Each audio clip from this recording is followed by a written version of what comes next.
ஜலத்தை இப்படி அந்த அபிஷேக கலசத்தினால எங்க பாட்டி சொல்லுவா, அப்படியே கவுத்துட்டா திட்டுவா, கைய வச்சு பண்ணணும்பா. கை, அதாவது அந்த அபிஷேக தாரை வந்து புதப்பதன் சுவாமி மேல விழுந்துடக்கூடாதுன்னு நெஞ்சு பதைக்கும் அவளுக்கு. டிவியில பார்த்துட்டு சொல்றா பாட்டி. அப்படி அந்த அந்த காரிய கிரியை பண்ணும் போது தன்னை தாயாக பாவித்துக் கொள்ள வேண்டும். அடுத்து பாருங்க, அலங்காரம். உங்களுக்கு தெரியாது, இல்ல பெண்களுக்கு தான் நல்லா தெரியும். குழந்தைய அலங்காரம் பண்ணும் போது குளிப்பாட்டி விட்டுட்டு நல்லா ட்ரெஸ் பண்ணி விட்டுட்டு ஒரு திருஷ்டி கொடுக்கணும். திரை போட்டுக்கு உங்களுக்கு தெரியுது, அதெல்லாம் நீங்க பாக்குறதுக்கு வாய்ப்பு இல்ல.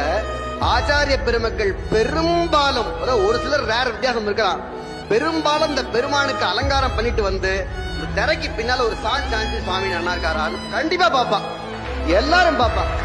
தனக்கு அந்த பெருமானுடைய அழகு தெரிஞ்சாதான் திரையை எடுக்க மாட்டான். ஏதோ சின்ன சின்ன மாற்றங்களை பண்ணணும்னு நினைப்பா. அது என்ன உள்ளம்? தாய் உள்ளம். அபிஷேகாத்தி அலங்காரேது ஆச்சாரியா மாது ரூபவான்.